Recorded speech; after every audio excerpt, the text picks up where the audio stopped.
Yo, what's up, man? Good. How are you? All right, all right. What? What? Because I want to that way. Wait. Hello, hello, hello, and welcome to the Hope for Prisoners Tuesday Night Huddle Up. I am John Ponder, founder and CEO of Hope for Prisoners, and we are so grateful that you have joined us here tonight. Want to say hello to everyone who has joined us here at the Hope for Prisoners. Billy Walters for Second Chances. Can you guys give yourselves a big round of applause? Also want to give a big shout out to our friends over inside Nevada Department of Corrections, specifically the Southern Desert Correctional Facilities inside the Hope for Prisoners Unit 12A. Can we give them a gigantic round of applause? Is that the best we could do? You was like, woo! What about a big shout out for all the ladies that are out in Gene Conservation Camp? Can we say hello to them with a big gigantic round of applause? Also, giving a big shout out to the folks inside the Clark County Detention Center, the City of Las Vegas Detention Center, all the folks who are joining live on the Hope for Prisoners Facebook page and watching right now on LinkedIn. You guys are in for an absolute treat. And I'm not going to take up too much time because we got a whole bunch of ground that we need to cover. And we have literally one of the greatest comeback kids stories literally in the nation. And my friend Tracey Syphax, who is joining us tonight from all the way on the East Coast in New Jersey. Hey, but before we get in that, we want to have the opportunity to open it up for some testimonies of anything that God has done in your life, something that you want to share, whether you're in this room or if you're on inside Nevada Department of Corrections, Unit 12A. Is there, if you have something, hey, can we give them a big shout? Give them a shout out, man. How you guys doing? Gene Conservation Camp. If somebody wants to share a testimony, something God has done, maybe you got a job, maybe you started a new program, maybe you just really feeling like you got a real zeal for life. We'll open that for you now. If you don't, that's good. Go once, going to, oh, come on up here then, girl. Come on. Let's give her a hand to encourage her, man. Maybe she will inspire some other people. And then I want to, maybe the girls, the ladies out at Gene Camp, they can talk about the big barbecue we did out there for Mother's Day. I think that it was amazing. Maybe one of them will step up. But if you look over there in the camera, tell us your name and what is that thing you'd like to share with us? So my name is Ashley, and I just want to let everybody know that keep up with the faith, because today, 5 months ago, I overdosed. I died. I had a heart attack, and here I am 5 months sober. So man, give her a high five, man. 5 months clean and sober. So very, very proud of you. That is so awesome. Anybody else going once, going twice inside the institution? Okay, then we're going. And I want everybody to look at the person next to you, and I want you to say at the top of your voice to get ready. Get ready. No, you got to say it like you mean it. Say, get ready. Get ready. Say, it's going to be good. And before we introduce you to my dear friend Tracey Syphax, the ultimate comeback kid, we're going to open up in a word of prayer. So if you please bow your heads with me. So Father, we just come before you this evening in the name of Jesus. God, we just thank you for this day. We thank you for waking us up this morning with you in our heart and you in our mind, God, giving us another breath of life to live for you. We thank you for huddling up with us on this evening, God. We want to lift up our speaker and awesome leader, Tracey Syphax, God. We just ask you to open up heavens over the room that he's in right now, God, and just pour out an anointing on his flesh, God, and so that the words that come out of his mouth, God, will be encouraging to us, God. So as they leave his lips and enter into the ears of the hearer, God, they will serve this intended purpose for which you sent them. We love you, we worship you, and we pray you this prayer in the matchless name of your son, Jesus Christ. And in Jesus' name we say amen. Hey, so listen, before I introduce him, I'm going to read his whole bio, and I don't normally read everyone's whole bio, but I want you to understand who it is that has carved out time to speak with us tonight. I'm going to talk about my dear friend, Tracey Syphax. So Tracey Syphax is the president and CEO of Fax Group, LLC, a multi-million-dollar real estate development company that owns and manages properties throughout Mercer County, New Jersey, and Philadelphia, Pennsylvania. Mr. Syphax is a serial entrepreneur, advocate, and business maven who looks on the big issues of today in a brighter, more positive light. In March of 2023, in a multi-million-dollar deal, Tracey, alongside his wife Sherry, purchased the Philadelphia staple and added restaurateur to a growing list of titles. The famous Booker's Restaurant and Bar, along with the Bayou Lounge, located in the heart of West Philadelphia, seats 125, employs 66 between the restaurant and the lounge staff. Booker's has been a fixture on the Baltimore Avenue business corridor for over 6 years, and the Syphaxes take pride and now calling it their own. Named one of the 25 most influential African Americans in the state of New Jersey in 2017 by the South Jersey Journal, Mr. Syphax is an award-winning author of a book called From the Block to the Boardroom, and I hope he's going to talk a little about that tonight, and the founder and CEO of From the Block to the Boardroom LLC. Out of an unprecedented 900 nominees throughout the country, he is the 2014 President Obama White House Champion of Change honoree for his diligent work in reentry field and for being a strong advocate for the formerly incarcerated. Mr. Syphax also a founding launch partner with the Obama administration Fair Chance Business Pledge, opening up opportunities for employment for formerly incarcerated individuals. In 2011, Mr. Syphax received the Princeton Regional Chamber of Commerce Entrepreneur of the Year, the very first African American to receive that honor in the 51-year history of the chamber. Mr. Syphax is a sought-after speaker, both nationally and locally, for his business success, his passion for economic justice and equity, for his community and uplifting the next generation of entrepreneurs. His credentials, he's credited with starting the first of its kind entrepreneurial curriculum in prison in the state of New Jersey for men and women in 2022, and as a leading voice on the complex problems of reentry solutions for formerly incarcerated, he has been known to inspire, motivate, educate through the 3 E's: education, employment, and entrepreneurship. If you guys are please put your hands together for the ultimate comeback kid in this nation, Mr. Tracey Syphax. Tracey, welcome to the Tuesday Night Huddle Up. Oh, John, thank you, my friend. Thank you very much for having me. I am super excited to be on tonight. And thank you. I didn't know you was going to read the whole bio, John. I really didn't. But thank you. Thank you very much, because reading the whole bio, it can make me add to the end of that bio that I'm also the former 226926. So once you read all that, you always want to just end with that there. So thank you, brother.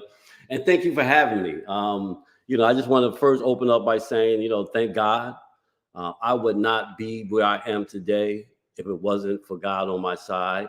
I can just tell you the story of being in solitary confinement in 1992. Spending a year in solitary confinement for something I didn't even do. Actually charged with assault on an officer, but something I didn't do. But during that period of time, I like to think that I had that awakening. I remember being in solitary confinement, and I remember reading the Bible from cover to cover, and the things that I read pertain to me. The first will be last, and the last will be first. So many things that I read, so many things that really helped transform my life. So when I came out of the hole in the end of 92, I just was set on turning my life around. So with that being said, John, thank you for having me. Thank you, Hope for Prisoners, for allowing me to speak tonight. I believe, John, we're going to go for about maybe 45 minutes, I guess, and then maybe turn it over to some questions and answers. So you tell me when to stop, because I got a story. I have a story to tell.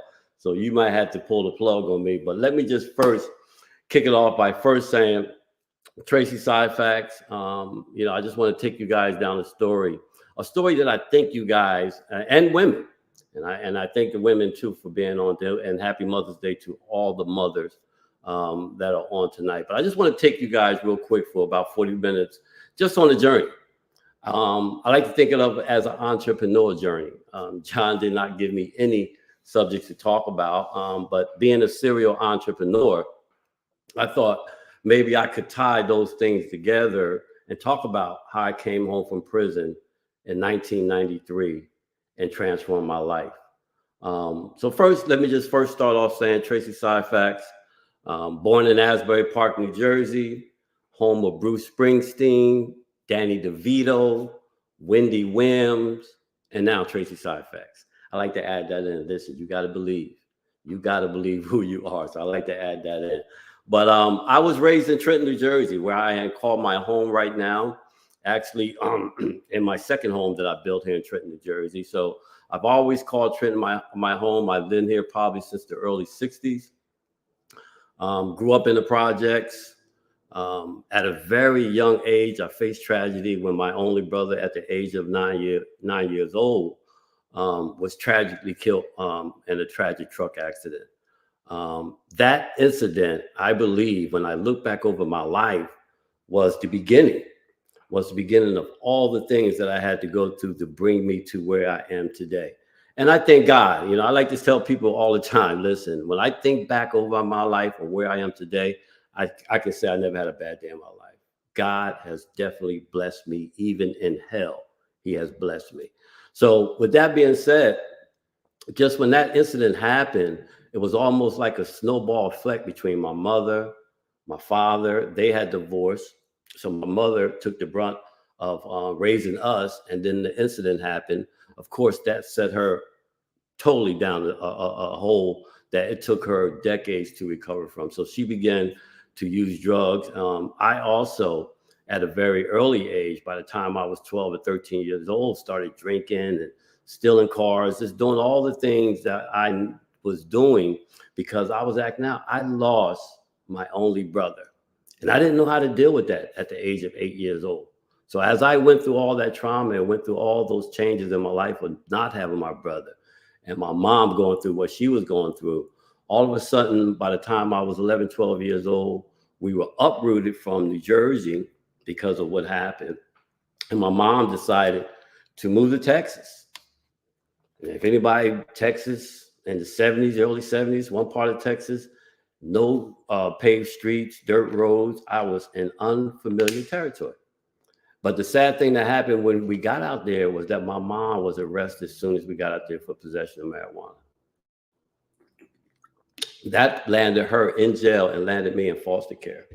So here I am within, less than a 5-year period of time, had lost my brother, my mom hooked on drugs in Texas, in foster care with people I had never, ever met before in my life. Until finally, one of my aunts here in New Jersey called for me and got me out and got me back into custody here in New Jersey and with her. And that brought me back here in New Jersey. But that was just the beginning of a 17-year period of drugs, of in and out in jail, of abuse, of having to, on a daily basis, my mom, new boyfriend, when she finally came back to New Jersey, who she was, I think, probably 7 or 8 years that they was together, was a heroin addict and an abuser. So every night when he got high, my charge was to keep him off my mom. And this is at the age of 14. And I'm not telling a story that I know some of you guys are familiar, or some of you ladies are familiar with. The trauma that we face as young men and women, sometimes growing up, is not by choice. It's not our choice. And the things that we face, we have to deal with once we get older. So as I went through life of going through that heartache and those trials and those tribulations, by the time I was 14, 15, my mom is on drugs. I'm taking care of her. And now I'm selling drugs. I'm selling drugs, plus I'm getting high. So I started out first smoking weed, of course. And then that transitioned into snorting heroin. And then that transitioned to snorting coke. Then that transitioned to smoking crack. It was all a progression of transitions of me going deeper and deeper into addiction. But one thing I always realized, and when I thought back over my life, even as a young man, before my brother was tragically killed, I had a paper route. I signed shoes at the train station. I washed windows downtown. In fact, I was an entrepreneur at a very young age. But to continue the story, as I began to get hooked on drugs and began to use drugs, one of my greatest challenges was that I could never, ever be without my drug of choice. That was the worst thing for me. So I spent 17 years as a drug addicted drug dealer, making sure that never, ever happened. And in order for me to do that, I had to dig deep. I had to dig deep into those entrepreneurial skills that I talked about. So when I began to sell drugs, something I've never, ever say that I'm proud of, something that destroyed lives, that was the beginning of mass incarceration, all those things I was a part of. It's something that I'm not proud of. But I believe everything that I went through prepared me for the things that I'm able to do today.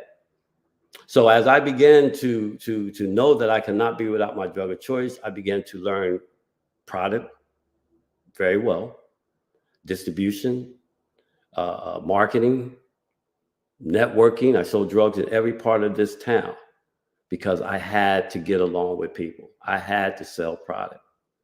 So I was able to do that. And even though in 1980, when I caught my first charge, I went down in 1980 as a juvenile, 18 years old. I was sentenced to an indeterminate 10 years. And when I finally went down and got clean, I began to then once again take a look at that time of a young man, shining shoes, that time as a drug addicted drug dealer, never wanting to be without my drug of choice, and the things that I had to do in order to make that happen. I began to think about trying to be smarter. And that's going to be one of the three things I want to talk about too. And I'll talk about that later, is having one foot in the game and one foot trying to do the right thing. It's like oil and water. It doesn't mix. So when I came home from jail in 1983, I said to myself, of course, I want to try to do both. I want to try to be slick now. So what I did in 1984, 85, let me back up a little bit. 83, when I came home, I lucked up and got a job as a roofer. I don't know anyone in the world. I never even heard anyone in the world that says, I want to aspire to be a roofer. It was something that I didn't like doing. It was something that, it was an opportunity that was given to me coming home from prison. It was a great paying job, and I just took advantage of it. So I used that trade and that opportunity to work my way up. And this was in 83, 84 when I got hired. I got hired as a laborer. And within 2.5 years, at that time in 83, I had worked my way up from labor to mechanic to foreman. By the time I got married in 1985, I was running 2 or 3 crews for this company that was doing close to $50-60 million a year. By 1985, the bosses of that company was at my wedding and I was getting married. But at that same time, I had one foot in the game and one foot trying to do the right thing. Getting married, had my first child in 1985, my daughter, had my second one in 1986. So I was trying to do the right thing, but here I am now straddling that fence between doing the right thing and the streets still calling me out there in the streets. And I end up answering that call. I end up trying to straddle that fence. Even started a front business as a roofer in order to run drugs up and down the New Jersey Turnpike, because in the mid 80s, early 80s, going up and down to New Jersey Turnpike, racial profiling was at its height. So in order to go up and back and forth to New York, trying to be slick, I said, okay, let me start a roofing business in order to do that. And I could go back and forth and transport drugs on the New Jersey Turnpike and not get caught. And I did that for a number of years. But once again, I still had one foot in the game and one foot trying to do the right thing. And it ended up catching up with me. I ended up getting high again, of course. In 1988, ended up getting shot, spent 3 weeks in a coma, came home out of the hospital, checked myself out of the hospital, came back, went right back to the corner. Until finally in 1989, I was locked up again. And this was for the last time. I went down in 1989. I had already begun to really, really look at my life and look at how far I really fallen. And then by 1990, I was already on the trajectory of really, really changing my life and get my life together. And then an incident happened down Southern State Prison. And this is what I talked about earlier about spending a year in solitary confinement. So an incident happened in Southern State Prison where my cousin assaulted an officer, knocked him out cold. I get on the tier, coming back from working in the trade shop, blood all over the tier. Somebody picked up the red phone. Only thing I see is CEOs coming across the courtyard running to the unit. When I find out it was my cousin that assaulted the officer, I said, listen, whatever you do, don't fight him, just go to the hole. The officer's busting to the trailer. He runs out the back door. we in prison. I don't know where he's going. He runs out the back door. So they chase him, grabs him, beat him. Of course, I'm following him out because that's my cousin. They grab me also. Take us both to the hole. So I'm in the hole. He's in the hole. I wake up the next morning. I got charges for assaulting an officer. I'm shipped to Rahway State Prison, and my cousin is shipped to Trenton State Prison. Mind you, I didn't assault anyone. So when I got to Rahway State Prison, they had also gave us street charges. When I got to Rahway State Prison, I had a street charge and I had administration charges for assaulting a police officer. And of course, you know, when you go through the institution for assaulting a police officer, it's a little different. It's a little different. And I had to come through those prison walls as someone who allegedly assaulted an officer. So as I got to Rahway State Prison, I also came with the charges of assaulting an officer from the street and from the administration. So eventually they end up dropping the charges on the street because, of course, I didn't assault anyone. But as you know, the administrative courts in the prisons, they got a different say. So they still found me guilty and sentenced me to a year in solitary confinement for something I didn't do. So I spent a year in solitary confinement in 1992 at Rahway State Prison. And that's when I really, really began to really dig deep and look into my life and how far I had really, really come. And the fact of the matter is that I was on my second bid. I was married. I had a son. I had a daughter out there. I had started a quasi business because I was doing some business. It's just that I was doing both. And then I finally decided when I came home from the hole in 1992, I got involved with a program at Riverfront State Prison called the MARE program. The MARE program taught African-American studies. It talked all about great entrepreneurs like Madam C.J. Walker, A.J. Gaston, all these great entrepreneurs who had done very well for themselves in this country, started from nothing. And then I began to find out, of course, that 7 out of 10 millionaires started out broke and all those other things that go along with that. So when I came home from jail in 1993, once again, got a job as a roofer. It was what I knew. It's what I knew. I got a job as a roofer, got into the company, and within 2 years, worked my way in from labor to mechanic to foreman to supervisor again. And by the time of mid to 1995, I was running his roofing companies from Virginia to Staten Island to Boston, doing malls, doing strip malls, doing mega stores, all types of commercial roofing, all up and down the East Coast. And then around the end of 1995, I quit. I quit that job and I started my first company. And I had to quit because I was at a point now, I had knew the business very well. I had learned the roofing business. I had learned everything that needed to learn as far as getting the business started. But I had no business background. My only business background was my 17 years as a street entrepreneur. So when I started my first company in 1995, I made sure I put in a lot of things in place that I didn't do before. One of the main things I knew couldn't do was have one foot in the game and one foot trying to do the right thing. So I put it into that. and I began to build my business. And within 7 years, I took my first company from zero to $1.7 million in 7 years. And then around 2001, 2002, I started another company, Fax Group Real Estate Company. And then I began to amass millions of dollars in the same neighborhood that I sold drugs in. Trenton is a small town, 7.5 square miles. Population is about 80,000 people. So everybody pretty much knows everybody from North Trenton to South Trenton to East Trenton to West Trenton. So in the same neighborhoods that I ran in, I began to amass millions of dollars worth of real estate in these same neighborhoods. And of course, as John said, as I'm going through this career, I'm also, and I always want to say this because I never want anybody to think that my 30-year career, because it has been 30 years, going on 30 years now, was somewhere as a straight trajectory to the top. You don't get to multi-million-dollar status. You don't get to buy multi-million-dollar businesses without some ups and downs. So of course, you know, we had the real estate market crash in 2008, where I lost half my portfolio.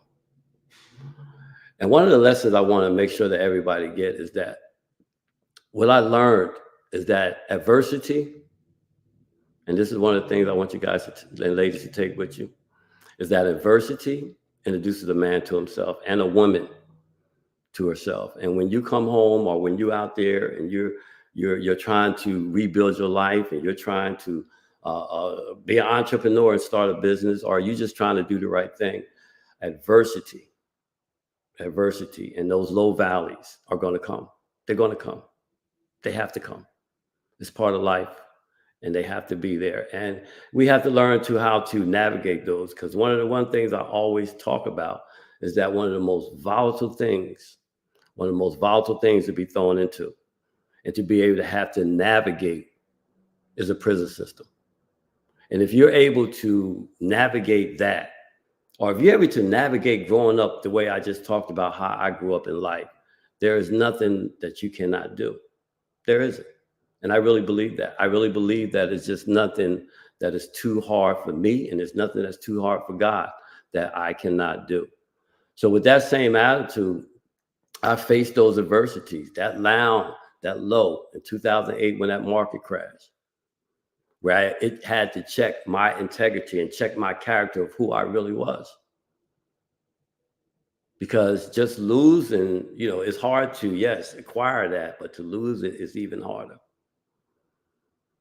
But I had to change. I had to bow down and really, really figure out, how do I navigate that? And I was able to do that. I was able to negotiate with the banks. I had relationships. I talked about networking when I was a streetpreneur. I had began to build that network in the business world, where I had people that looked at me and knew that I had, number one, good character. Number two, great integrity. Because I'm going to tell you, in the roofing industry, for me to be in the roofing industry for 30 years and have people call me 25 years later to ask me to do their roof because their warranty has run out. And I tell people, listen, the roofing industry is one of the worst industries out there when it comes to people ripping people off, doing your roof leaking, they ain't coming back, they ain't answering the phone. And the only thing I did when I went into the roofing business in 1995, I said that we were just going to build a company on integrity, on our word is bond, and we're going to just show up for customers. And that's what I did, because I heard the customers when they was telling me such and such wasn't here, such and such didn't show up. He did my roof and it leaked. He did my roof and he left a mess here. I heard all those complaints, and I just built a company over 20-something years to answer those pains. And in the roofing industry, as I said, you can get roofers a dime a dozen. But to build a company, a successful company, it takes integrity and character in that industry. So what I learned is that sells.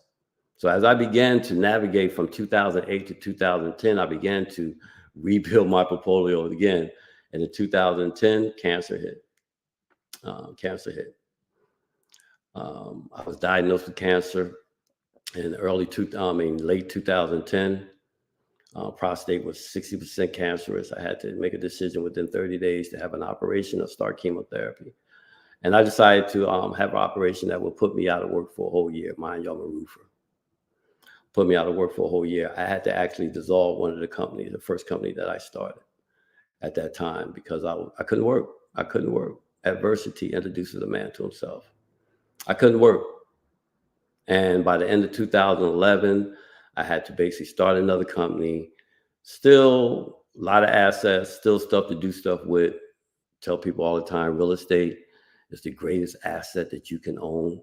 They are not making any more land here in the United States. So you have to own a piece of this country. And owning real estate has always been my saving grace. So I was able to reorganize, get back out there, start a new company in 2012. Fast School Construction, start to rebuild again. Of course, like everybody else, come through 2021, the pandemic hit. And by then, I had already began to basically rearrange a lot of things that I was doing. I was starting to look at getting out of the roofing business and to, just strictly doing real estate or doing some other things that I do. As John talked about, my other company that I own is an ed tech company, From the Block to the Boardroom, in partnership with Open for Business Ventures. We teach entrepreneurships in prisons throughout New Jersey and juvenile facilities throughout New Jersey. So that's my other business in the real estate development. So I said, I was going to give up the roofing business and just basically do a lot of that when the pandemic hit. Because one thing about the pandemic, and I tell people all the time, listen, when the pandemic hit, I locked in. And I did a lot of the stuff that I did. When I was locked in, I began to really think about, where I was in my life and what I wanted to do. And I came out of the pandemic once again with a renewed sense of purpose and a renewed sense of direction on where I wanted to go. And within 2 years of that time, I had closed my last roofing company down. I had sold off some of my properties. And as John said, he talked about bookers and the opportunity that came along with bookers. One of the things about, having good character, being a sound businessman and a sound entrepreneur is that sometimes you don't have to look for opportunities. Opportunities will find you. And bookers came along 2000, right after the pandemic. And it was just a great opportunity. Me and my wife, Cherie, and thank God for my wife, it's great to celebrate our 3-year anniversary. It was an opportunity. And, as entrepreneurs, we take risks. And we looked at the opportunity that bookers provided. It's a staple in the African-American community. It had been there for 6 years. One of the things I talk about quite often now is that, I've been teaching entrepreneurship for 7 years with my partner, CJ Meenan. And CJ is a professor who's taught entrepreneurship for 30 years. He's a graduate of Babson University, the top business school in the country. He's taught at all the Ivy League schools. I mean, CJ is the entrepreneur guru. And over the past 7 years, as my partner in Reentry Ventures and me and him teaching entrepreneurship all over the country, is that I get an opportunity for 7 years to sit in the classroom with this man. I'm a streetpreneur. All my experience, I never said I went to college. I never said I went to business school. I've been successful based off of what I've learned in my 17 years in the street and now my 30 years as a serial entrepreneur. But the opportunity that I've had over the past 7 years is to sit in the classroom with a teacher of academics of entrepreneurship, the academics of business and what it really, really means. And when I began to sit in his classroom now and teach alongside this great man, I began to suck up like a sponge. So now, as a serial entrepreneur, I can look at opportunities to own other businesses and do very well. So in 2003, me and my wife, for $3.3 million, we bought Booker's Restaurant and Bar in the heart of West Philadelphia, 5021 Baltimore Avenue. It was a thing where the owner was definitely looking to get out of the business. The business was doing well, She was just looking to get out, single mom, 2 boys. Plain and simple, she wanted to spend time with her boys. And it was a great opportunity, and we took advantage of it. So we bought Booker's last year. It's been a great ride for a year. We just celebrated our year anniversary in March. Over that 1 year period of time, we have taken the sales of that restaurant from $2.7 million to $3.2 million in 1 year, based off our marketing ability, based off our exposure and our social media presence. So we have increased sales over that restaurant over 26%. And that's because we're business people, we're entrepreneurs, and this is the game that we've learned. And I tell people, listen, it's a whole different game out there now. It's a whole different game out there. And entrepreneurship, business, and ownership is that game. And one thing about it, it's a club that anybody can get a membership in. So when we talk about how, we as formerly incarcerated people, we have all the lived experiences, all the transferable skills that are needed to be successful in business. And this is why I like teaching so much in prisons. I tell people all the time, listen, I go to prisons, listen, I teach in prisons. I know that guys that can take a piece of paper, a couple of markers, and make a Christmas card or a birthday card that will put Hallmark to shame. I know people in prison that have taken cells and turned them into condominiums. I know where the talent lies at. It lies in prisons all across this country. All those folks that I talk about, all the risk takers. Because see, buying Bookers for $3.3 million, that's a risk. Selling property to do that, that's a risk. That is a risk. But I know, because y'all in Vegas, I know you guys appreciate this. I've been playing with house money since 1993. Taking a risk to be a successful entrepreneur in a game that I learned at a very early age, something that I honed over the years, something that I've got better in, something that I continue to get better in, something that I believe that if I teach it, if I show people, if I be that example, that they can also do it. Because listen, I am simply a mere reflection of the talent that I see every single week that I go in and out of these prisons. Because I told my partner when we first went in, CJ never taught in prison. When we first went, I said, CJ, you're going to meet some of the brightest, some of the smartest individuals you want to meet. I said, and some of them are going to already have their business plan. They're going to show you their business plan. And that's what he's seen over the past 6 years of teaching with me in prisons all across this country. So once again, we have the talent. We have the ability to go from the block to the boardroom. We have the ability to be successful in any single thing we want to do. Only if we commit to it. Only if we commit to it and change our thoughts. And I'm going to end with this right here, because I think we want to open it up to some questions and answers. But I just want to talk real quick about our thoughts. What we put up here and what we say to ourselves. Because the greatest defeat is not going to come from the outside. It's going to come from within.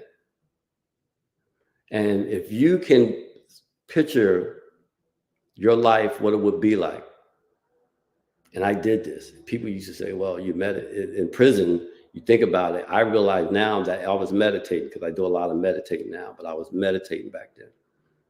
But your thoughts of what you think about every single day is what's going to control the outcome of your life. Every morning, I spend an hour and a half, deep meditation, scripture, all the things that I need to do to make sure here and physically, because gym, yes, 3 days a week, that everything that I need to operate successfully is in place. And we all have the ability to do that. So choose wisely. Choose wisely and know that there is hope for prisoners. that there is hope for prisoners. I am that. John is that. And I got to say, you guys have an amazing leader in John Ponder in Las Vegas. Because no one that I know across this country could put hundreds of people on a Zoom call in prisons all across Nevada, but John Ponder. So thank you, John, for the opportunity to come tonight. Thank you for the opportunity to speak. I am super excited about all the things that you're doing in Nevada. And please, anytime you're welcome, please come back. Thank you. Man, that is awesome. Can we give Tracey Syphax? Give it up for Tracey Syphax. Was that some good stuff or was that some good stuff? Do you see why I tell them that, say that he's the ultimate comeback kid? What an incredible comeback story. So this is our Q&A time. We're going to turn it around. We're going to open it up to everybody here in headquarters.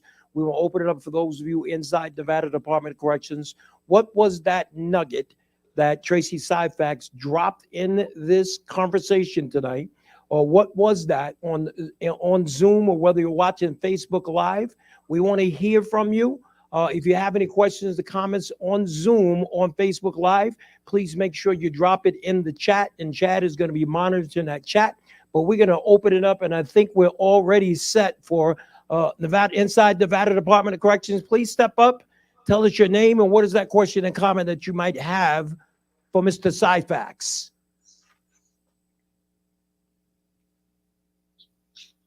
Can you hear us, Sean? I sure can. Awesome. Whoa, cheesy, man. I just want to know, was it hard to gain capital coming from prison, being formerly incarcerated, to seek your entrepreneurship? Is it hard to get money and gain capital? Great question. Yeah, that is a great question, and one of the number one questions that should be asked.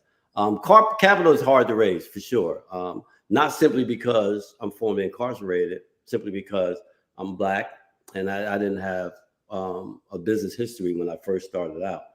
But even today, and I'm gonna give you guys another example. Even today, buying Bookers for $3.3 million, we had to get $2.5 million from the SBA. The SBA don't do a deal unless they know that they're going to get their money back.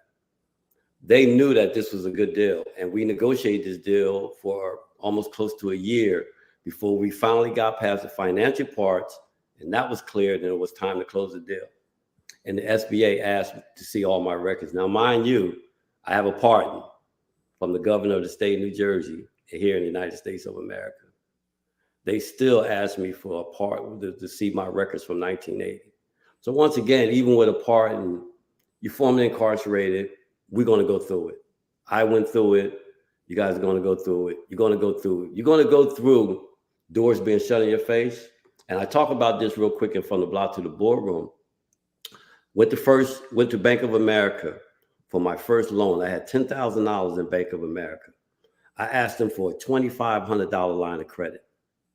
They turned, now mind you, I had $10,000 in the bank, $25 line of credit. You don't take line of credit out the bank, you just draw down on it. They turned me down.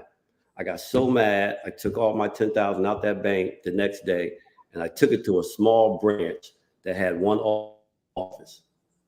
And guess who had one branch, but guess whose office was right there at the front door? The president of the bank. So each day I went in and out that bank, he got to see me. And he finally seen me in the roofing clothes. He said, "Tracey, what you do?"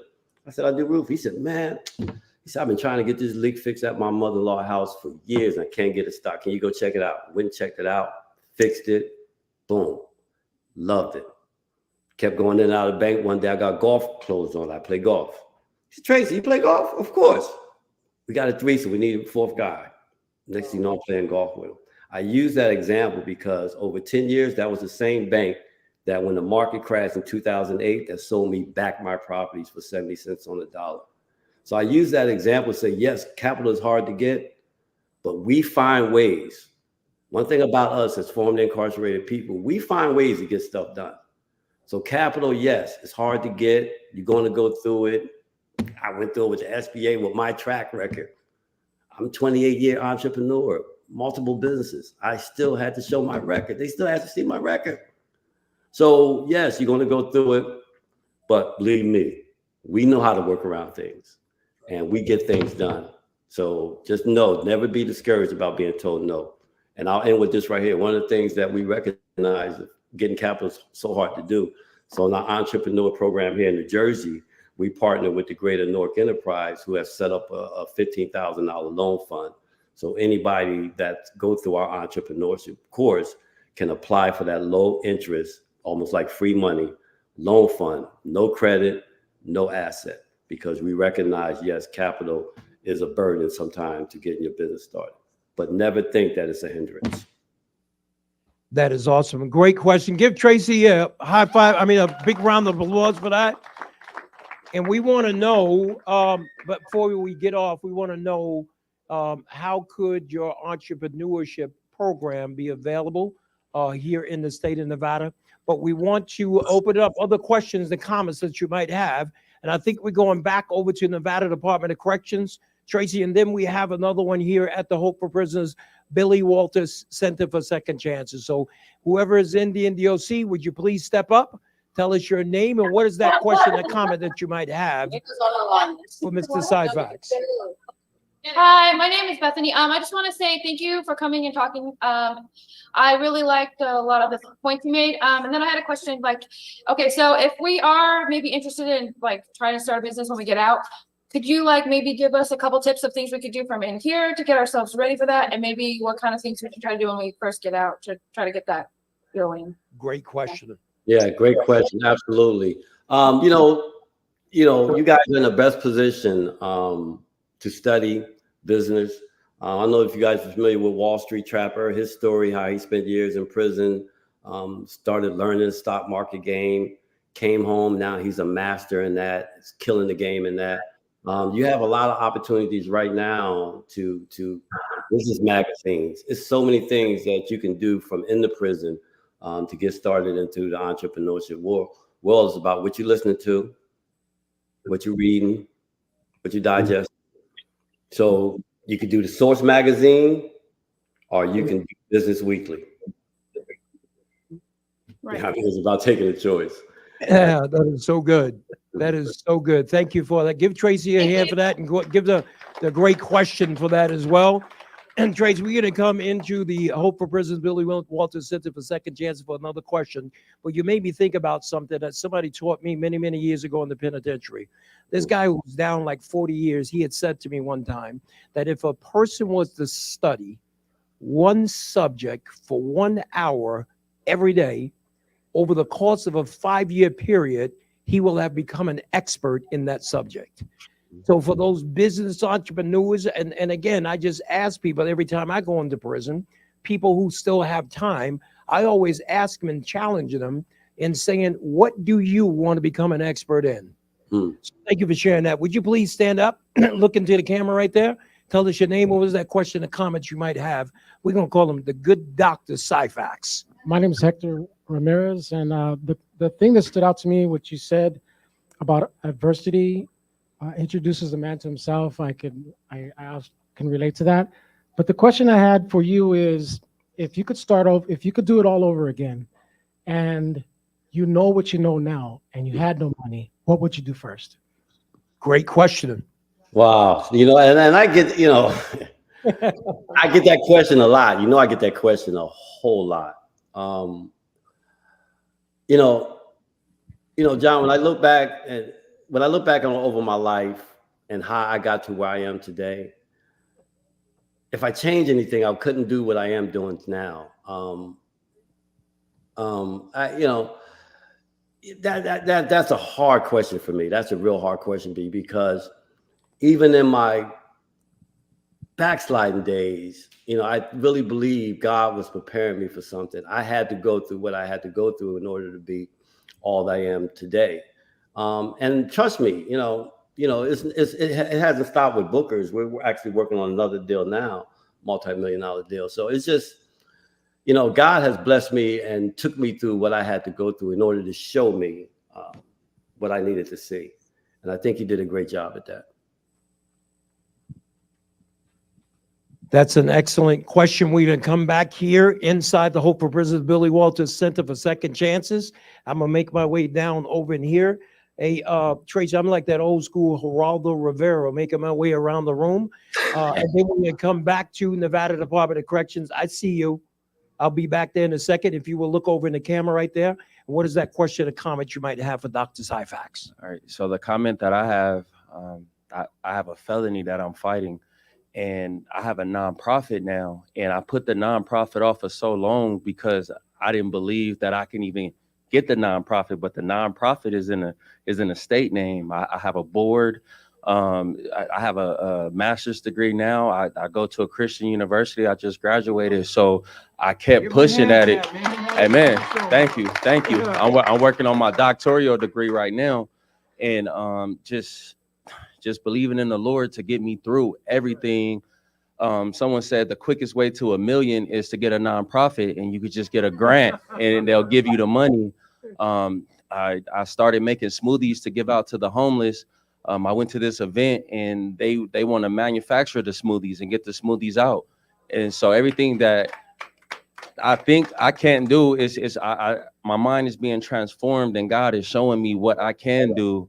Yeah. And he also told me to clear my case, because I'm like, well, do I still push forward with everything you're doing? Because I know I'm not that. But I came a few weeks ago, and they were helping dismiss case. They put together a packet. I forgot the organization, so that's why I'm back here. So just keep pushing through, because the enemy gonna keep trying, but keep pushing through, especially when you gonna run it a business. Just keep pushing through, and God is gonna sustain everything. That's why it's a book of Job, a book of Job. You doing it for God. Everything's gonna be all right. So I just want to say that. That is so good. You can't respond to that. Let me just add to that, John, real quick. Please. Because a lot of people, and I talk about this all the time, and I try to teach my students, don't think about the money. Don't think about the money. The money's going to come. Provide good service. The money, if you think about the money, you're getting into it for the wrong reason. Think about providing good service. Because even in the restaurant business, restaurants, I'm a roofer. I'm in the restaurant business. Customer service. When I look at both of those industries, it just boils down to customer service. And if you provide those customer service, the right customer service, that's what you'll see, a 27% increase in sales over year prior time. So just always remember that. Don't chase that money. Chase the customer and making them happy. Man, what a great piece of advice. Give them a hand for that, please. We're going to go back into Nevada Department of Correction. Gene Conservation Camp. Step up, tell us your name, and what is that question and comment that you might have for Dr. Syphax? My name's Tiffany, and I don't have any questions. I just want to say that you have to think that, like, what you think about yourself and what you're doing is where your life will go. And like for years, I thought I was a dirtbag. So I did dirtbag shit, I didn't think anything more of it. It's true. Yeah. But like to sit down and actually think and know that you're worth more, it's definitely another game changer. Anyways, I also want to give a shout out to John Ponders, because I'm still thinking about those really good carne asada burgers that we had.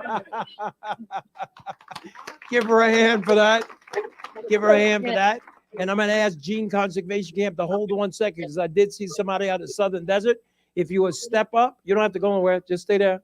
Step up, tell us your name, and what is that comment that you have for Tracey Syphax? Yeah, we got or something. Hey, how you doing? I wanted to first off say, thank you for let's come here. Step back. Yeah. Good. There we go. Yeah, right there.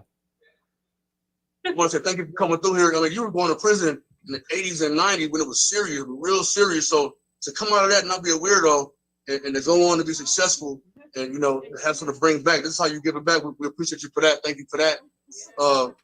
John Ponders, shout out to you for sure, because I'm a truck driver and I've been wanting to get my own truck and do my own thing. And, but now since I've been, dealing with, I want to do more than that. I want to just get not just one. I'm gonna start at one. I got to sprawl before you walk, but I want to, have more and eventually more and more. But my question to you is, would you recommend coming in the game, as a disadvantaged business, considering my environment, my circumstances, or would you just try to go about it a different way? I mean, I know open up to different type of, grants and opportunities, but as a DBE, but I want to know what your thoughts were on that. Yeah, well, you are on it. You are on it. And that's a very great question. And real quick, the reason that we were able to take Booker's Restaurant from 2.7 million to 3.2 million in 1 year is because of our relationships with the institutions in that area. Booker's is located in University City. So we had to create relationships with Temple. We had to create relationships with Drexel, UPenn, all these colleges that support disadvantaged businesses and Black-owned businesses and minority businesses. So once you get on their vendors list and you're a certified disadvantaged business, certified Black-owned business, certified women-owned business, then you're able to receive those funds and do those businesses with those institutions. So you hit the nail right on the head. We wouldn't have been able to increase our sales in Booker's if we did not use those certifications that you're talking about in order to connect and network with these institutions. That is excellent. Give him a hand for that, please. Great question. Gene Conservation Camp, step up. Tell us that question and comment that you might have for Tracey Syphax. Okay. Hi, my name's Charlie. I have a two-part statement. First, I want to say thank you for coming in and talking to us. I have been telling everybody forever that real estate is where it's at. I just did my final essay in college on real estate and said the same thing about land never losing its value because there's only so much of it. So kudos for saying that. And secondly, John, I just want to thank you, Miss Gloria, Tanya, Chad, all of you guys for everything that you do for us. What you did for Mother's Day was amazing. Everything you do. Oh my gosh, probably my eyebrows over here. So I just wanted to say thank you so much for everything that you do. Oh, you are so very, very welcome. You're welcome. You're welcome. Where we at? Okay. So I think that we're going to wrap this up because I want to honor Mr. Syphax's time because I know that he's on the East Coast and it's probably milk and cookie times for him. Tracey, thank you so very, very much for joining us tonight. I'm going to make it a point to make sure I get to Philadelphia and come by Booker's. I will come out there and support that if, on one condition, that when I get to Philadelphia, that we can get on the plane and get up to Martha's Vineyard, because I saw you and your wife on social media rolling down the streets of Martha's Vineyard. So we got to play Let's Make a Deal. I'll come to Booker's, but we got to hop on the flight and get up to Martha's Vineyard. Listen, let's do it. Life is great, John. Let's do it. That's what I'm talking about. Well, thank you so very, very much. Can we give Tracey Syphax a gigantic round of applause? Thank you guys for having me. Thank you. Thank you so very, very much. You want to say goodnight to our ladies out at Gene Conservation Camp. Want to give a big shout out to our folks out at Unit 2J at Southern Desert Correctional Facilities. You guys are looking really, really sharp in those Hope for Prisoners shirts. Want to say goodnight to our friends out at the Clark County Detention Center, City of Las Vegas Detention Center, and those of you who are watching all over the globe on the Hope for Prisoners Facebook Live page. I want to extend an invitation to our next graduation ceremony, which is going to be May 17th at the headquarters of the Las Vegas Metropolitan Police Department, 4:30 p.m. We have 50 amazing men and women that will be graduating. Would love to invite you guys to come out and join us. So signing off here at Hope for Prisoners. We will see you next week. Good night, and God bless you to pieces. Good night.